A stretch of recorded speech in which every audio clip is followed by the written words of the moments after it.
bihi Rabbi shrah li sadri wa yassir li amri wahlul 'uqdatam min lisani yafqahu qawli wala haula wala quwwata illa billahil aliyyil azim. Alhamdulillah, kita bersyukur kepada Allah Ta'ala kerana pada pagi ini Allah mengizinkan kita bertemu dalam suasana yang ceria, yang nyaman ini. Di hari yang penuh dengan keberkatan, iaitu 27 Rajab, bersempena dengan berlakunya peristiwa Isra' dan Mi'raj ke atas junjungan besar Nabi Muhammad sallallahu alaihi wasallam. Yang mana tuan-tuan, Allah Subhanahu wa taala mengurniakan mukjizat yang terbesar kepada Nabi kita Muhammad sallallahu alaihi wasallam, Al-Quranul Karim. Al-Quranul Karim merupakan mukjizat kepada Nabi sallallahu alaihi wasallam yang dapat dibaca oleh setiap umat baginda sehingga hari kiamat. Dan Nabi kita Muhammad sallallahu alaihi wasallam menerima banyak mukjizat, antara lain bulan terbelah dua, air keluar daripada celah-celah jari baginda sallallahu alaihi wasallam, batu memberi salam kepada Rasulullah, pokok memberi salam, dan begitu juga sehingga dhab pun dapat mengucap dua kalimah syahadah. Satu hari, satu kumpulan musyrikin datang kepada Nabi sallallahu alaihi wasallam. Wahai Muhammad, jika kamu benar-benar Rasulullah, maka tunjukkan kepada kami supaya biawak ini bercakap. Sambil mencampakkan dhab ke hadapan Nabi sallallahu alaihi wasallam, dhab pun dengan terus menyatakan asyhadu an la ilaha illallah wa asyhadu annaka rasulullah. Walaupun jelas berlakunya mukjizat seperti itu, namun golongan musyrikin tetap mengingkarinya.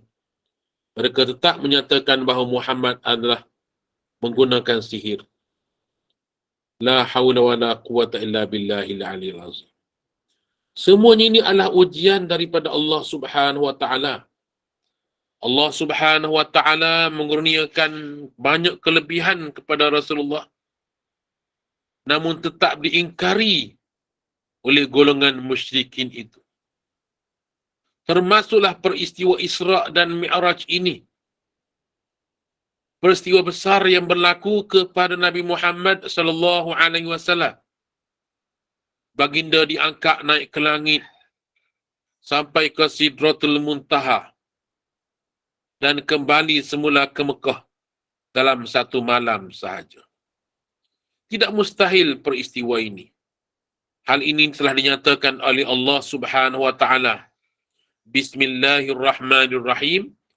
Subhanallazi asra bi'abdihi layla minal masjidil haram ilal masjidil aqsa alladzi barakna hawlah linuriyahu min ayatina innahu huwas samiul basir. Sadaqallahul azim. Subhanallazi asra, maha suci Allah yang memperjalankan hambanya dari Masjidil Haram ke Masjidil Aqsa. Yakni dalam ayat ini Allah Ta'ala mulakan dengan Subhana, maha suci Allah. Maha suci Allah Ta'ala daripada segala kekurangan.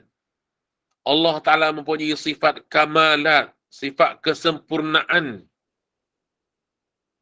Allah Ta'ala mempunyai segala sifat-sifat yang sempurna. Maka Allah Ta'ala maha berkuasa atas segala sesuatu. Allah Ta'ala lah yang memperjalankan Nabi SAW dengan mengutuskan Jibril alaihissalam dan beberapa malaikat mengiringi baginda dalam perjalanan ini. Berlakunya peristiwa Isra' dan Mi'raj ini lantaran berlaku kesedihan yang berlaku kepada Rasulullah, yang dikenali sebagai Amul Huzni, tahun duka cita, yang bersangatan sedih Nabi SAW pada tahun itu. Iaitulah kematian dua orang yang disayangi oleh Rasulullah SAW. Yang pertama, kematian Khadijah, isteri Rasulullah SAW, yang merupakan perempuan yang mula-mula sekali beriman kepada Rasulullah SAW. Khadijah beriman kepada Allah dan Rasulnya dikala orang-orang Arab memusuhi dan mendustakan Rasulullah SAW. Lalu Khadijah tampil menyatakan sokongan dan beriman kepada Rasulullah SAW. Maka di tahun itu Khadijah telah meninggal dunia. Khadijah yang asalnya seorang yang kaya raya, yang merupakan jutawan di tanah Arab. Ada yang menyatakan bahawa Khadijah memiliki 2/3 kekayaan di tanah Arab. Di seluruh jazirah Arab ada aset-aset kekayaan dan gedung-gedung perniagaan Khadijah binti Khuwailid. Ada yang menyatakan bahawa sebelum Khadijah berkahwin dengan Nabi SAW, Khadijah pernah dipinang oleh 40 jutawan Arab. Namun ditolak oleh Khadijah. Kerana Khadijah telah mendapat isyarat daripada Waraqah bin Naufal bahawa Nabi akhir zaman telah dilahirkan. Bahkan hampir-hampir akan diutus menjadi Rasul. Dikala itulah Khadijah menunggu-nunggu kemunculan Nabi akhir zaman. Dan dia melihat tanda-tanda sebagaimana dinyatakan oleh Waraqah bin Naufal. Lelaki yang bernama Muhammad ini akan menjadi Rasul. Maka dia meminang Muhammad SAW. Ringkasnya, dalam keadaan Khadijah yang kaya raya, hartawan dan jutawan itu, akhirnya habis digunakan untuk fi sabilillah, untuk membeli hamba-hamba abdi dibebaskan, dan sebahagian besar harta Khadijah telah dirampas dan dikhianati oleh orang-orang kafir di Makkah dan di Jazirah Arab itu. Namun demikian, Khadijah tetap setia bersama-sama dengan Nabi SAW, menyokong dan mendukung perjuangan Nabi SAW. Hingga akhirnya, ketika Khadijah ingin menghembuskan nafasnya yang terakhir, dia pernah berkata, "Wahai Rasulullah, seandainya setelah kematianku ini, engkau memerlukan keuangan untuk agama ini, engkau galilah kuburku, engkau jualkanlah tulang-tulangnya untuk membiayai perjuanganmu, wahai Muhammad, untuk perjuangan Islam ini." Subhanallah, Allah Maha Kaya. Tidak sampailah ke peringkat itu. Tapi nak gambarkan betapa ikhlasnya Khadijah menghabiskan seluruh hartanya untuk Islam, membantu Rasulullah SAW mengembangkan Islam. La hawla wa la quwata illa billah. Itulah dia pengorbanan Khadijah yang Rasulullah mengenangnya sehingga selama-lamanya. Hingga kan dinyatakan bahawa Rasulullah pernah menyembelihkan seekor kambing dan berpesan supaya dihadiahkan kepada kawan-kawan Khadijah yang masih hidup. Karena kecintaan Rasulullah atas pengorbanan Khadijah yang begitu besar. Pada tahun itulah Khadijah binti Khuwailid telah menghembuskan nafas yang terakhir, menyebabkan Rasulullah bersedih hati atas kematian ataupun kehilangan isteri yang memberi sokongan kepada baginda selama menyebarkan agama Islam. Tuan-tuan, puan-puan yang saya kasihi sekalian, satu lagi peristiwa yang berlaku pada tahun itu menyebabkan digelar sebagai Amul Huzni, tahun duka cita, ialah kematian bapa saudara Nabi SAW, Abu Talib. Yang mana Abu Talib merupakan seorang yang banyak memberi pertolongan kepada Nabi sallallahu alaihi wasallam, yang mana dialah yang menjaga Nabi selepas kematian Abdul Muttalib datuk. Maka Abu Talib lah yang mengambil alih menjaga Rasulullah sallallahu alaihi wasallam. Apa yang menyedihkan Nabi sallallahu alaihi wasallam bukan sahaja kematian Abu Talib, tetapi menyedihkan Nabi lah Abu Talib mati dengan tidak beriman kepada Allah. Dia tidak mengucap dua kalimah syahadah. Itulah yang paling menyedihkan Nabi sallallahu alaihi wasallam. Walaupun Abu Talib menyayangi Rasulullah, bahkan ada yang menyatakan bahawa Abu Talib tidak akan memberi makan kepada anak-anaknya yang lain sebelum Muhammad menjamah makanan itu. Bayangkan betapa sayangnya Abu Talib kepada Muhammad sallallahu alaihi wasallam. Tetapi dia tidak beriman kepada Allah dan Rasul. Dia tidak mahu mengucap dua kalimah syahadah. Sehingga kan akhir ingin dia dikala penghujung kehidupan Abu Talib, Nabi giat mengajarkan syahadah kepadanya. Wahai bapa saudaraku, ucapkanlah la ilaha illallah Muhammad Rasulullah. Tak mahu ucap dia. Nabi datang sebelah kanan, dia paling sebelah kiri. Nabi datang sebelah kiri, dia paling belah kanan. Dia tak mahu ucap kalimah ini. Itulah hidayah. Hidayah milik Allah subhanahu wa ta'ala. Walaupun Abu Talib bersama-sama dengan Nabi sejak dewasa sehingga diutuskan menjadi Rasul, dia menyaksikan kebenaran Rasulullah sallallahu alaihi wasallam, namun pintu hatinya tidak terbuka untuk Islam. Akhirnya dia menghembuskan nafas yang terakhir dengan tidak mengucap dua kalimah syahadah. Dia mati dalam agama sembah berhala. Tuan-tuan, puan-puan yang saya kasihi sekalian, itulah menyebabkan Nabi tersangat sedih. Namun demikian Allah Ta'ala tetap mengazab Abu Talib.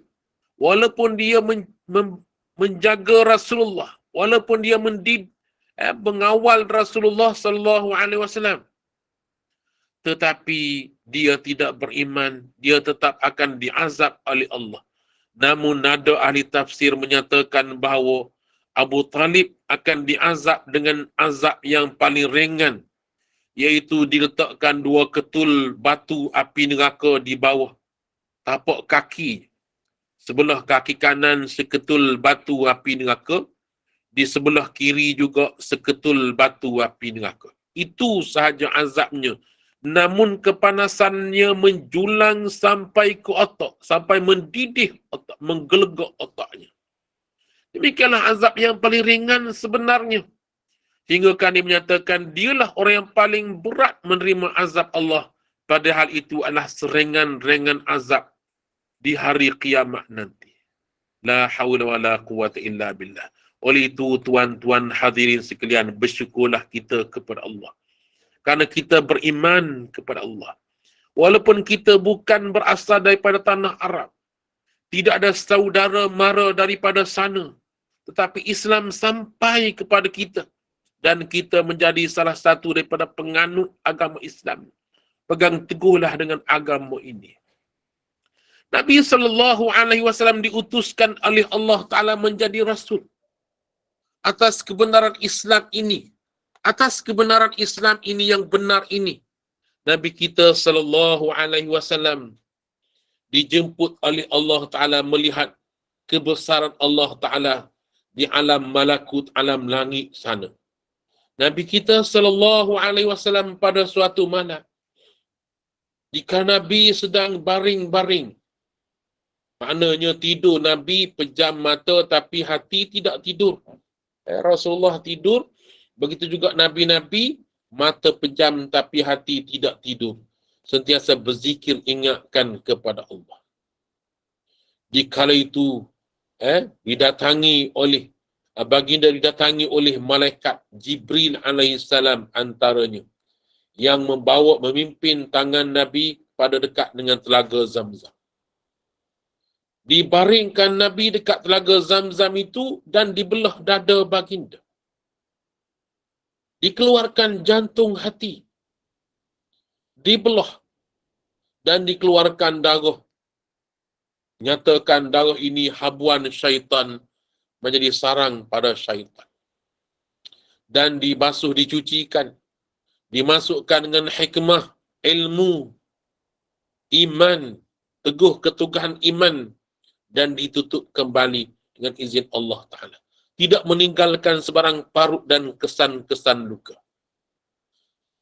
Tuan-tuan sidang pendengar yang dirahmati Allah, sebenarnya inilah dia mukjizat ataupun kelebihan yang Allah Ta'ala jadikan kepada Nabi Muhammad sallallahu alaihi wasallam. Dikala itu Abu Jahal berkata, "Wahai Muhammad, jika benar kamu dibelah dadanya, sila buka bajumu, aku ingin melihatnya. Pasti ada kesan-kesan belahan." Tetapi Abu Jahal melihat tidak ada kesan-kesan belahan pada dada Nabi sallallahu alaihi wasallam.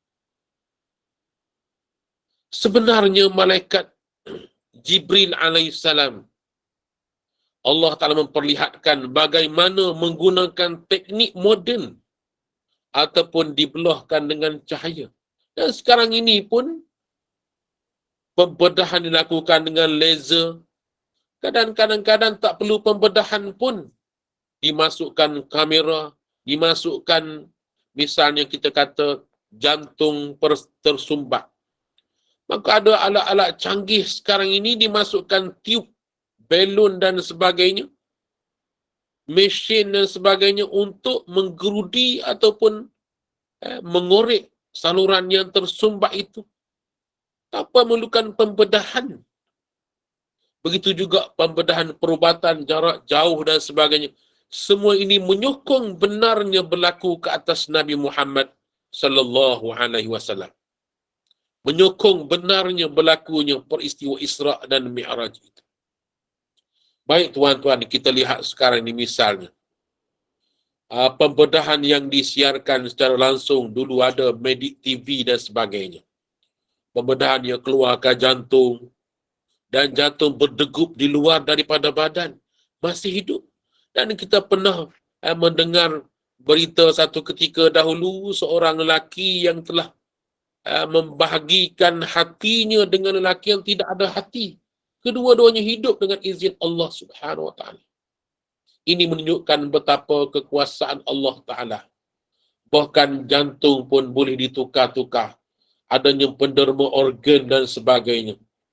Dengan keizinan daripada Allah Ta'ala, semua ini boleh berlaku dan tidak mustahil dengan izin Allah. Begitu juga peristiwa Isra' dan Mi'raj ini.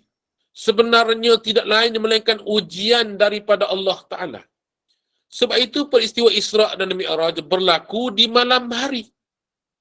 Dan tak ada siapa pun yang melihat berlakunya peristiwa ini.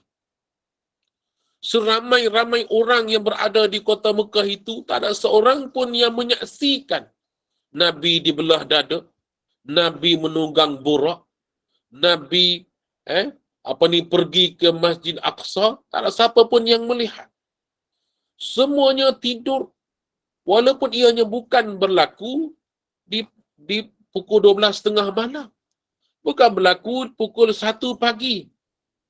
Bahkan masih awal. Ada menyatakan bahawa selepas Isyak ataupun sekitar jam 9 malam ataupun 10 malam sahaja. Yang pada lazimnya masih ramai orang di kala itu. Tetapi kenapa tidak siapa pun yang melihat peristiwa ini berlaku ke atas Nabi Muhammad sallallahu alaihi wasallam? Ini jelas menunjukkan bahawa ia adalah ujian daripada Allah Subhanahu wa taala. Sekalipun peristiwa ini berlaku di siang hari ataupun berlaku di hadapan golongan musyrikin, Abu Jahal menyaksikan misalnya Nabi naik ke langit ataupun Nabi menunggang burak, mereka tetap tidak akan beriman kepada Allah. Mereka tetap tidak akan mempercayainya. Sebab sebelum ini pun banyak berlaku perkara-perkara aneh yang berlaku di hadapan mereka, mereka tetap tidak beriman kepada Allah. Subhanallah. Sekalipun akan berlaku di depan mata mereka dan mereka menyaksikan, mereka tetap menyatakan ini sihir, ini ialah jin dan sebagainya. Tuan-tuan muslimin, muslimat yang dirahmati Allah. Oleh itu, peristiwa Isra' dan Mi'raj ini adalah berlaku atas kehendak Allah. Subhanallazi asra bi'abdihi layla. Allah Ta'ala yang memperjalankan hamba-Nya di waktu malam. Satu contoh yang ingin saya kemukakan di sini untuk tatapan kita. Misalnya kita bukan senang nak masuk ke dalam istana misalnya. Bukan senang kita nak bertemu dengan yang di Pertuan Agong misalnya. Contoh saya buat. Kalau kita mandai-mandai nak masuk dalam kawasan istana, boleh jadi kita ditangkap, ditembak dan sebagainya. Kerana itu kawasan larangan dan tak mungkin boleh masuk dengan sewenang-wenang. Tetapi bagaimana jika kita dijemput oleh tuanku? Yang di Pertuan Agong ataupun Sultan menjemput kita, menghantarkan keretanya dengan polis pengiringnya datang ke rumah kita, menjemput kita ke istana. Sudah tentu kita boleh masuk ke sana dengan mudahnya. Bahkan traffic light merah pun kita boleh merentasinya. Tak ada siapa yang akan menyaman kita. Bahkan traffic jam pun akan beri laluan kepada kita. Kenapa? Kerana kita mendapat kebenaran daripada pihak polis, pihak trafik dan sebagainya. Bahkan polis pengiring akan mengiringi sampai ke muka istana dan seterusnya ke balai penghadapan. Kerana kita dijemput ke sana. Begitu jugalah dengan peristiwa Isra' dan Mi'raj ini. Pada lazimnya kita tak mungkin dapat naik ke langit. Tak mungkin pada lazimnya Nabi naik ke langit. Misalnya, Nabi SAW dijemput oleh Allah Ta'ala. Menghantarkan burak. Diiringi oleh malaikat Jibril dan Mikail.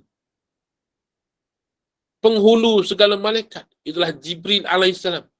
Datang menjemput Nabi SAW yang mana menaiki burak yang kelajuannya sepantas kilat. Kalau kita kata zaman dahulu, Abu Jahal menentangnya. Mana ada kenderaan sepantas itu? Karena mereka melihat biasanya unta, kuda. Yang paling laju ialah kuda. Mereka tengok kenderaan di kala itu ialah keldai. Mereka tak dapat gambarkan ada kenderaan yang laju pergerakannya. Tetapi lihat sekarang. Allah Ta'ala bukakan pengetahuan kepada manusia. Boleh ciptakan satu alat kepada satu alat yang lebih moden dan canggih. Kalau dahulu kelajuan kereta api sekitar 60 km sejam ataupun 40 km sejam. Tapi sekarang ni kereta api laju telah dapat direka hampir mencecah 600 km sejam. Kalau dulu orang boleh naik kenderaan seperti kereta, tetapi sekarang ini ada kelajuan jet. Boleh menjimatkan masa pergerakan. Semuanya ini adalah petanda bahawasanya Allah Maha Berkuasa, Maha Pencipta. Begitu juga tuan-tuan muslimin, muslimat dirahmati Allah. Peristiwa Isra' dan Mi'raj ini Nabi kita Muhammad sallallahu alaihi wasallam dibawa berjalan menaiki burak. Burak ini ialah kilat. Kerana kelajuannya mencecah kelajuan kilat. Sebagaimana disebut dalam Al-Quranul Karim, yakadul barqu yakhtafu absarahum. Yakadul barqu, kilat. Disebutkan ini al-barqu ialah kilat. Sepantas kilat. Maka pergerakan itu sepantas kilat. Nabi SAW bergerak. Baik, kita lihat. Bagaimana dalam peristiwa Isra' dan Mi'raj ini, Allah Ta'ala menghantarkan burak untuk menjadi tunggangan Nabi daripada Masjidil Haram ke Masjidil Aqsa. Tetapi dalam peristiwa hijrah, Allah tak menghantarkan burak. Kalau nak kira kan, Allah boleh saja hantar burak. Nabi naik burak, sekali lompat dah sampai ke Madinah ataupun Yasrib ketika itu. Tetapi Nabi terpaksa bersembunyi ataupun berlindung dalam gua. Nabi terpaksa melalui jalan-jalan yang sukar untuk sampai ke Madinah. Nabi terpaksa berhadapan dengan golongan musyrikin di jalanan. Nak gambarkan semuanya ini adalah ujian daripada Allah Subhanahu wa taala. Allah boleh saja permudahkan perjalanan Nabi ke Madinah, naik burak, lompat saja sampai ke Madinah. Tetapi Nabi menempuhi jalan yang sukar. Lau kana aradan qariba wa safaran qasida lattaba'uk walakin ba'udat alaihimus syaqqa. Kalaulah Muhammad, perjuangan menegakkan Islam itu satu perjuangan yang mudah, dapat habuan yang banyak, kemenangan yang cepat, nescaya ramai mereka yang mengikutimu, wahai Muhammad. Akan tetapi perjalanan Islam itu sangat sukar, ba'udat sangat jauh, alaihimus syuqqah, dan terpaksa meredah ranjau dan duri dalam perjalanan itu. Subhanallah, wala hawla wala quwwata illa billahil aliyil azim. Sidang pendengar, rakan-rakan grup pencinta Al-Quran sekalian. Cintailah Al-Quran, kerana Al-Quran penuh dengan kebenaran. Dan kita membincangkan peristiwa Isra' dan Mi'raj kerana ia peristiwa dirakamkan oleh Allah Ta'ala dalam Al-Quranul Karim dan dibicarakan oleh Nabi SAW dalam hadis-hadis yang sahih riwayat Bukhari dan Muslim. Subhanallah. Nabi SAW dibawa berjalan. Dalam perjalanan itu Nabi singgah beberapa tempat yang bersejarah.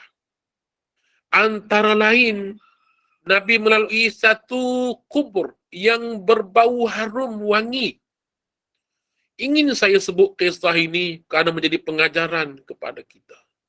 Nabi diminta berhenti satu tempat, iaitulah memberi penghormatan ataupun mengenangkan pengorbanan seorang Sri Kandi yang beriman kepada Allah.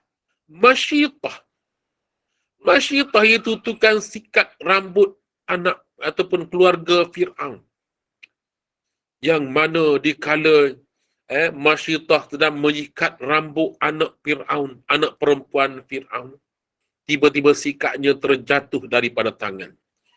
Terus dia menyebut Allah.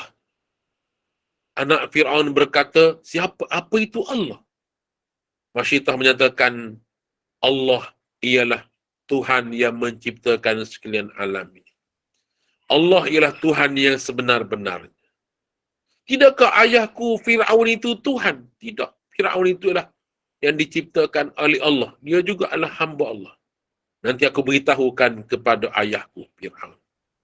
Aku tidak takut kepada Fir'aun, katanya Masyitah.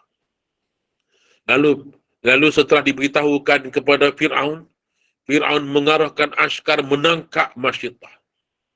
Dibawakan ke hadapan Fir'aun, wahai Masyitah, benarkah engkau menyatakan ada Tuhan yang lain selain daripada aku? Benar, Tuhan yang sebenar ialah Allah yang menciptakan aku, menciptakan alam ini dan menciptakan seluruhnya. Wahai Masyitah, jika kamu tidak ingin tarik balik perkataanmu, akan ku siksa. Masyitah menyatakan, aku tidak takut kepadamu, aku hanya takut kepada Allah Ta'ala. Lalu Fir'aun mengarahkan supaya dipanaskan air ke dalam kuali, dalam kawah yang besar, sehingga mendidih. Wahai Masyitah, diambilnya, dibawa kemari suami Masyitah dan anak-anak Masyitah. Jika kamu masih bertegas menyatakan ada Tuhan lain daripadaku, aku akan mencampakkan suamimu ini ke dalam kawah yang sedang mendidih. Lalu Masyidah tetap menyatakan Allah Tuhan. Lalu pengawal terus menangkap suaminya di berkas dan dicampurkan ke dalam kawah yang sedang mendidih airnya itu. Tidak berapa lama kemudian, mayat suaminya timbul daripada air yang sedang menggelegak itu. Subhanallah, besarnya pengorbanan Masyidah. Ditangkap anak Masyidah yang berumur 3 tahun itu. Wahai Masyidah, jika kamu tetap menyatakan ada Tuhan lain daripadaku, kata Fir'aun, aku akan campur anakmu ini ke dalam kawah. Lalu Masyidah menyatakan, Allahu Rabbi, Allah Tuhan. Lalu Fir'aun mengarahkan anak lelaki Masyidah dicampurkan ke dalam kawah. Tak semena-mena, tak berapa lama kemudian, 2 mayat telah terapung dalam kawah yang sedang mendidih itu. Terus Fir'aun menangkap bayi atas dukungan Masyidah, anak yang baru dilahirkan itu. Wahai Masyidah, wahai Masyidah, jika kamu tetap menyatakan ada Tuhan yang lain daripadaku, akan ku campak bayi ini ke dalam kawah.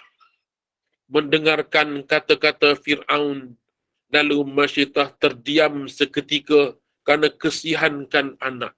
Bukan kerana imannya berbelah bagi, tetapi kesihankan anak yang masih kecil atas dukungan itu, yang masih menyusui. Dengan izin Allah, bayi Masyidah yang masih menyusu itu berkata-kata, wahai ibu, berkorbanlah kita kerana Allah, Allah Tuhan kita yang sebenarnya. Masya Allah, anakku dapat berkata-kata. Di atas bayi yang masih dalam buayan dapat berkata-kata. Itulah dia salah satunya bayi Masyidah yang dapat berkata-kata dikala dalam buayan. Lalu dengan itu Masyidah merelakan dirinya serta anak kecilnya dihumbankan oleh Fir'aun ke dalam kawah yang sedang menggelegak itu. Perkuburan mereka itu, di sinilah wahai Muhammad keluarnya bau harum yang nama mereka harum. Walaupun ribuan tahun kisahnya telah berlalu, kematian Masyidah itu, namun namanya harum dan namanya sedang kita sebut-sebut sekarang ini, Sri Kandi Pembela Islam. Subhanallah. Wahai ibu-ibu sekalian, ketahuilah, tangan yang lembut menghayung buayan dapat menggoncangkan dunia ini. Karena kehebatan seorang ibu melahirkan anak yang hebat, anak yang berjaya, beriman kepada Allah Subhanahu wa ta'ala. Nabi kita sallallahu alaihi wasallam dibawa lagi melalui satu perkampungan yang penuh dengan pokok-pokok tamar yang subur. Wahai Muhammad, di sinilah kamu akan berhijrah suatu masa nanti. Itulah Yasrib yang kemudiannya Nabi menukarkan nama sebagai Madinah Al-Munawwarah, bandar yang terang bercahaya-cahaya, berseri-seri dengan cahaya Islam. Nabi kita sallallahu alaihi wasallam dibawa lagi berjalan, yang mana borak melangkah sepantas kilat sampai ke Masjidil Aqsa. Minal Masjidil Harami ilal Masjidil Aqsa allazi barakna haulah, yang mana kami berkati di sekitarnya. Allah Ta'ala berkati Masjidil Haram. Allah Ta'ala berkati Masjidil Aqsa, yang merupakan tempat umat Islam. Ketahuilah bahawa Masjid Aqsa adalah untuk umat Islam, milik tentera Islam, milik orang-orang Islam. Dan di suatu masa nanti, umat Islam akan dapat menguasai Masjid Aqsa itu. Percayalah, kemenangan tetap berpihak kepada Islam.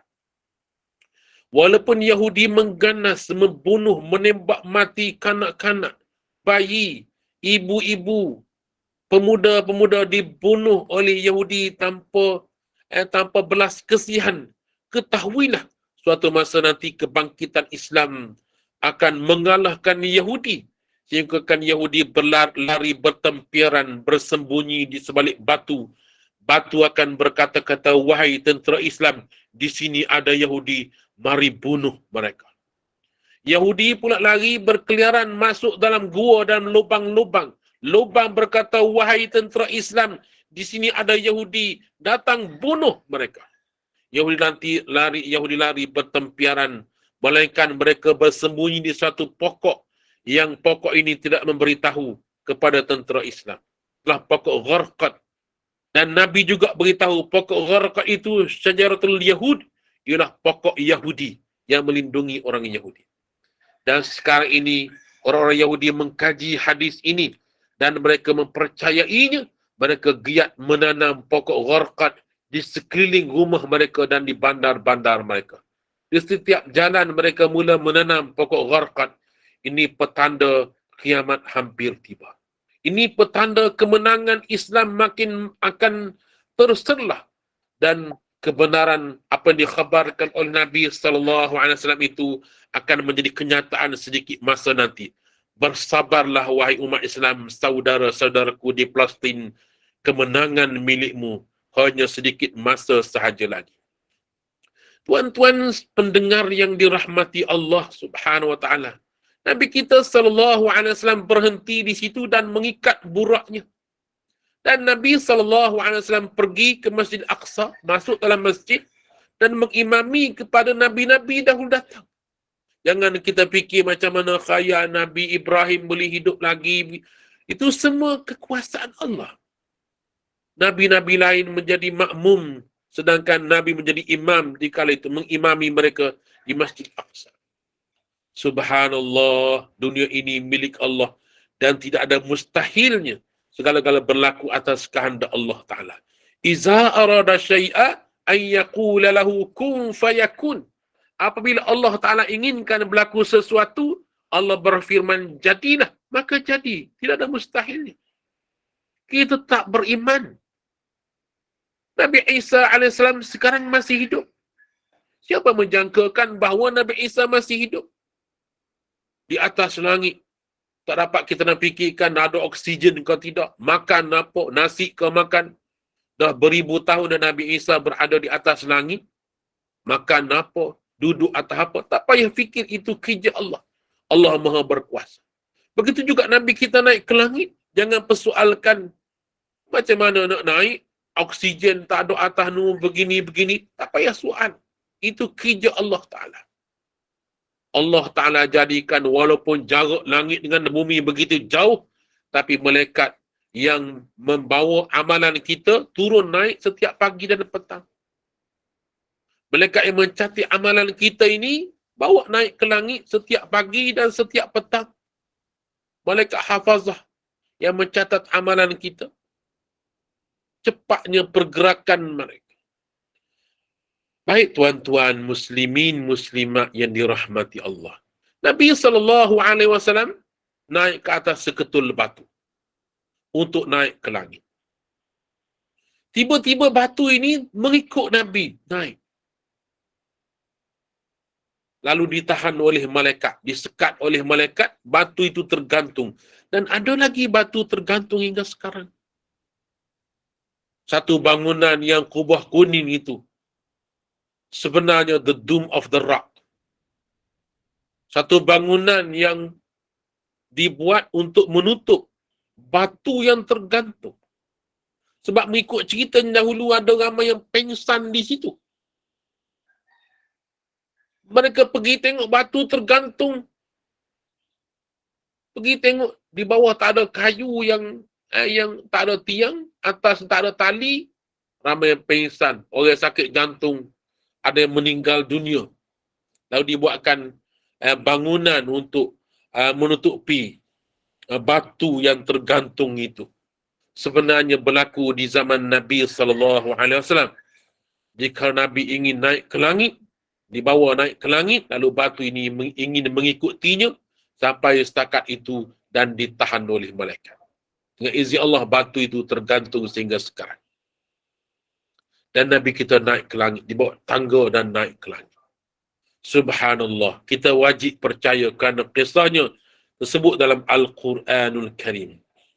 Nabi kita naik sampai ke langit yang pertama. Langit yang pertama, Nabi kita melihat malaikat yang berdiri. Satu jumlah malaikat yang berdiri tidak bergerak. Satu gerombolan mereka yang ramai berdiri. Nabi naik ke langit, Nabi lihat ada mereka yang rukuk. Satu gerombolan mereka, malaikat yang rukuk. Wahai Muhammad, itulah dia malaikat yang sedang beribadat kepada Allah. Mereka berdiri sampai hari kiamat. Malaikat yang rukuk itu, mereka beribadat pada Allah rukuk sehingga hari kiamat. Nabi naik lagi, ada malaikat yang i'tidal. Dan mereka duduk keadaan demikian sampai hari kiamat. Berlakunya kemusnahan alam ini bersama-sama dengan mereka turut musnah, binasa. Sehinggalah sampai ke langit yang ketujuh. Nabi naik ke langit yang ketujuh. Nabi memberi salam kepada malaikat. Dan malaikat bangkit dan menjawab salam. Salam Nabi SAW. Itulah berikut dalam kitab Muniyatul Musalli, sujud 2 kali. Kerana isyarat yang pertama, malaikat bangkit. Malaikat sedang sujud. Kemudian malaikat bangkit menjawab salam Nabi dan terus sambung sujud yang kedua. Subhanallah. Nabi bercita-cita. Seandainya Allah Ta'ala kurniakan kepada umatku satu ibadat yang merangkumi seluruh ibadat para malaikat ini. Allah Ta'ala Maha mengetahui isi hati Rasulullah SAW. Lalu Allah Ta'ala mengurniakan suatu ibadat yang merangkumi seluruh ibadat malaikat atas langit sana. Itulah ibadat salat. Kita qiyam. Malaikat qiyam atas langit sana. Kita qiyam, kemudian kita rokok. Mewakili malaikat yang rokok. Kita i'tidal, mewakili malaikat yang i'tidal. Kita sujud dalam salat, mewakili semua malaikat yang sujud. Bermakna, semua ibadat malaikat, pahala ibadat malaikat yang qiyam itu, semua pahala malaikat yang rukuk itu, seluruh pahala malaikat yang sujud itu dihadiahkan kepada umat Muhammad sallallahu alaihi wasallam yang mendirikan salat. Alangkah beruntungnya mereka yang salat. Allah menghadiahkan pahala malaikat itu kepada umat Nabi Muhammad sallallahu alaihi wasallam. Bahkan sesiapa yang tidak mendirikan salat, maka dia akan terlepas daripada mendapat pahala yang sangat besar itu. Subhanallah. Begitu juga Allah Ta'ala kurniakan zikir kepada umat Muhammad sallallahu alaihi wasallam. Zikir yang mana? Subhanallah, walhamdulillah, wa la ilaha illallah, wallahu akbar. Sedangkan malaikat di langit sana, ada yang bertasbih, mereka bertasbih sampai hari kiamat. Tidak ada zikir lain yang mereka ucapkan, melainkan hanya bertasbih. Ada malaikat yang bertahmid, memuji Allah, alhamdulillah, alhamdulillah. Mereka menyebut kalimat itu sampai hari kiamat, tanpa henti-henti. Ada malaikat yang memuji, mengagungkan Allah, Allahu Akbar, Allahu Akbar. Mereka sebut kalimat itu sampai hari kiamat. Ada malaikat yang menyebut la ilaha illallah dan mereka berzikir dengan kalimat itu sampai hari kiamat. Namun umat Nabi Muhammad sallallahu alaihi wasallam sebut subhanallah, alhamdulillah, la ilaha illallah, Allahu akbar, wala haula wala quwwata illa billahil aliyyil azim. Semua ini merangkumi dalam ibadat umat Nabi Muhammad sallallahu alaihi wasallam digelar sebagai al-baqiyatus salihat. Al-baqiyatus salihat khairun inda rabbika sawaba wa khairun amala. Dari segi falsafahnya begitu juga ibadat salat ini. Kita berdiri dalam salat mewakili setiap batang pokok yang tumbuh di atas muka bumi ini. Berdiri tegak. Pokok kelapa berdiri tegak. Kayu-kayu balak di hutan sana berdiri tegak. Maka bila kita salat berdiri, kita mewakili pokok-pokok yang tumbuh tegak berdiri di atas muka bumi ini. Di hutan belantara sana. Apabila kita rukuk dalam salat, kita mewakili seluruh haiwan-haiwan yang berjalan membongkokkan belakang mereka. Lembu, kerbau, kambing, biri-biri, harimau, gajah semua dalam bongkok. Bila kita rukuk, kita mewakili seluruh haiwan-haiwan yang melata di atas muka bumi ini. Apabila kita bersujud, keadaan kita seperti banjaran-banjaran gunung, seperti bukit-bukit yang menjadi pasak kepada bumi ini. Itulah dia ibadat salat yang merangkumi seluruh 7 langit dan bumi ini. Kurniaan hadiah daripada Allah Subhanahu wa taala. Siapa yang mendirikan salat, ia mendapat jaminan daripada Allah taala untuk ke syurga Allah. Dan sesiapa yang meninggalkan salat, maka dia tidak ada jaminan daripada Allah taala untuk ke syurga. Oleh itu, tuan-tuan muslimin, muslimat, hadirin, hadirat yang dirahmati Allah, bersyukurlah kita kepada Allah. Menjadi umat Nabi Muhammad sallallahu alaihi wasallam. Banyakkan selawat kepada baginda. Allahumma salli ala sayyidina Muhammad wa ala ali sayyidina Muhammad. Kama sallaita ala sayyidina Ibrahim wa ala ali sayyidina Ibrahim. Wa barik ala Muhammadin wa ala ali Muhammad. Kama barakta ala Ibrahim wa ala ali Ibrahim fil alamin innaka Hamidum Majid. InsyaAllah sekadar itu dapat saya sampaikan untuk kali ini. Mudah-mudahan manfaat untuk kita semua. Sekian billah taufiq wa hidayah. Wassalamualaikum warahmatullahi wabarakatuh. Waalaikumsalam warahmatullahi wabarakatuh. Jika ada soalan, boleh buka soalan ke Ustaz? Boleh. Okey, sekiranya ada soalan, boleh tanya. Ustaz, tolong. Assalamualaikum Ustaz. Ustaz, ulang balik zikir yang tadi merangkumi semua Ustaz. Subhanallah. Subhanallah walhamdulillah wa la ilaha illallah wallahu akbar wa la hawla wa la quwwata illa billahil aliyyil azim. Iaitu zikir yang sangat besar. Dan berkenaan dengan zikir ini, Nabi kita ada bertemu dengan Nabi Ibrahim AS di malam Isra' dan Mi'raj di atas langit sana. Nabi Ibrahim berpesan kepada Rasulullah, wahai Muhammad, sampaikan salam untuk umatmu. Sesiapa yang bertasbih subhanallah walhamdulillah wa la ilaha illallah wallahu akbar wa la hawla wa la quwwata illa billahil aliyyil azim akan tumbuh satu pokok dalam syurga. Pokok ini yang sangat besar, yang mengeluarkan buah yang sangat lazat dalam syurga. Siapa yang sebut kalimah ini sekali, tumbuh satu pokok. Sebut 10 kali, 10 pokok dalam syurga. Bermakna kita boleh bertanam dah pokok dalam syurga sekarang ini. Walaupun kita belum masuk ke syurga, sekarang kita boleh menanamnya dengan membacakan zikir ini. Sebagaimana Nabi beritahu pesanan daripada Nabi Ibrahim AS. Tumbuh satu pokok dalam syurga yang tanahnya ataupun dalam syurga itu sangat subur. Yang batang pokok daripada emas. Yang daun-daun daripada mutiara-mutiara. Yang buahnya sangat lazat. Subhanallah. Perbanyakkan kita zikir dengan kalimah ini. Selain daripada mendapat pahala yang besar, maka Allah Ta'ala kurniakan pokok-pokok buah-buahan dalam syurga yang sangat indah dan sangat lazat rasa buahnya. Amalkan. Kita solat tasbih pun baca tasbih ini. 15 kali masa qiyam, rokok 10 kali baca, i'tidal 10 kali baca. Solat tasbih ini sebanyak 300 kali. Subhanallah walhamdulillah wa la ilaha illallah wallah. Cuma nasihat saya bila berzikir, sebut, jangan tinggal huruf-hurufnya. Sebut dengan baik. Sebab kadang-kadang kita nak buat lagu, Subhanallah walhamdulillah wa la ilaha illallah wallahu akbar. Itu bunyinya sedap, tapi dah tertinggal beberapa huruf. Subhanallah, ha-nya tak ada. Tak jadi zikir. Walhamdulillah, ha juga dah dibuang.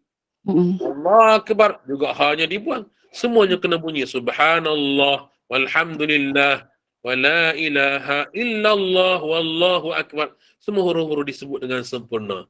Sekian. Dan setakat itu saja kot soalan daripada jemaah ya. Dan jazakallahu khairan kepada Ustaz. Terima kasih atas pengurusan ilmu ini yang cukup jelas dan terperinci sekali, dan semoga ia dapat memberi kefahaman dan manfaat buat kita semua melalui pengurusan ilmu ini, iaitu tentang peristiwa Isra' Mi'raj, iaitu peristiwa memperingati peristiwa besar. Dalam peristiwa ini ada perintah solat yang diturunkan oleh Allah SWT dan kemudian menjadi rukun Islam yang kedua. Dan barang siapa yang menuju satu satu jalan untuk menuntut ilmu, nescaya Allah akan memudahkan satu jalan baginya ke syurga.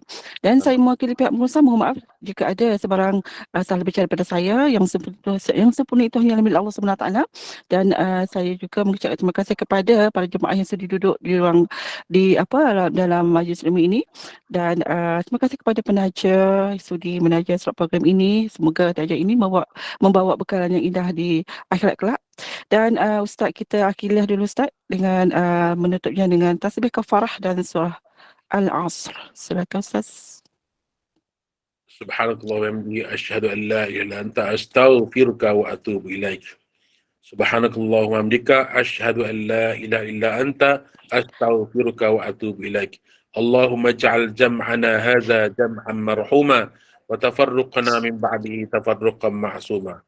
Ya Allah, ya Tuhan kami, jadikanlah pertemuan kami ini pertemuan yang mendapatkan rahmat dari sisimu, dan jadikan perpisahan kami selepas ini perpisahan yang menghapuskan segala dosa-dosa kami. Bismillahirrahmanirrahim. Wal asri innal insana lafi khusr illa allazina amanu wa amilus salihat wa tawasaw bil haqqi wa tawasaw bis sabr. Terima kasih Ustaz. Assalamualaikum. Jumpa lagi insya-Allah. Terima kasih Ustaz. Terima kasih Ustaz. Assalamualaikum. Waalaikumsalam warahmatullahi wabarakatuh. Terima kasih, Ustaz.